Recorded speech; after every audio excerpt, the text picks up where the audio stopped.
میرے نبی نے فرمایا قیامت کے دن میں اٹھوں گا، میرے دائیں طرف سے ابو بکر اٹھے گا، میرے بائیں طرف سے عمر اٹھے گا۔ حضرت بلال کی قبر ملک شام میں ہے، لیکن میرے نبی نے فرمایا بلال میرے قدموں سے اٹھے گا، مدینے سے اٹھے گا۔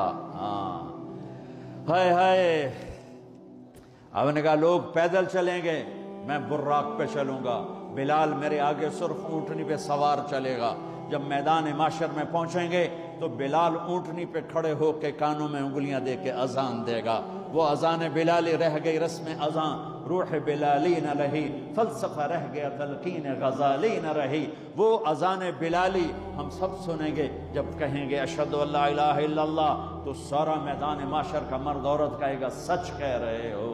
جب کہیں گے اشہد ان محمد رسول اللہ، سارا میدان معشر کا مجمع کہے گا سچ کہہ رہے ہو۔ اس دن بلال کی اذان سننا، وہ غلام ہو کر محبوب ہوئے، حبیب ہوئے، پیارے ہوئے۔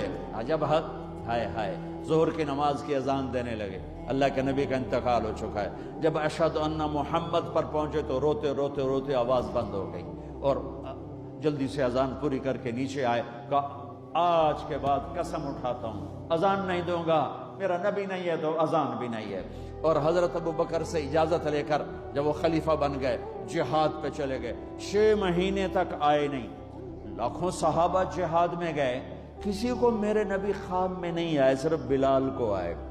بلال یہ کیا بے وفائی، ہم سے ملنا ہی چھوڑ دیا، ہمارے پاس آنا ہی چھوڑ دیا۔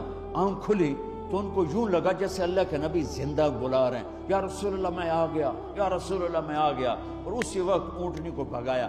21 دن کا سفر، 21 دن کا سفر 7 دن میں کیا، 7 دن صرف نماز اور پیشاب کے لیے اترتے تھے اور بھگاتے بھگاتے بھگاتے۔ 8ویں دن جب مدینے میں پہنچے تو آتے ہی شور مچایا، یا رسول اللہ میں آ گیا، یا رسول اللہ میں آ گیا۔ ان کے ذہن سے نکل گیا کہ آپ تو دنیا سے جا چکے ہیں۔ جب مسجد کے قریب پہنچے تو پھر تڑپ اٹھے اور چیخنے لگے کہ آپ تو ہیں ہی نہیں۔ پھر گئے سیدھے قبر پہ جا کے یوں قبر کو لپٹ گئے، یا رسول اللہ میں تو آ گیا ہوں، آپ کہاں ہیں؟ یا رسول اللہ میں تو آ گیا ہوں، آپ کہاں ہیں؟ یا رسول اللہ میں تو آ گیا ہوں، آپ کہاں ہیں؟ بے قراری میں روئے جا رہے ہیں، میں تو آ گیا ہوں، آپ کہاں ہیں؟ میں تو آ گیا ہوں، آپ کہاں ہیں؟ ہے نماز کا وقت داخل ہو گیا۔ کون سی نماز تھی اللہ ہی جانتا ہے، اور سب کو پتا تھا بلال نے قسم کھائی ہے کہ اذان نہیں دیں گے، لہذا کسی کو جرت نہیں ہو رہی کہ بلال سے کہیں آج اذان بلالی سنا دے۔ تو چند صحابہ کو خیال آیا کہ نبی کے نواسوں کو سفارشی بناتے ہیں، حسنین۔ آپ نے فرمایا میری آنکھوں کی ٹھنڈک حسن اور حسین۔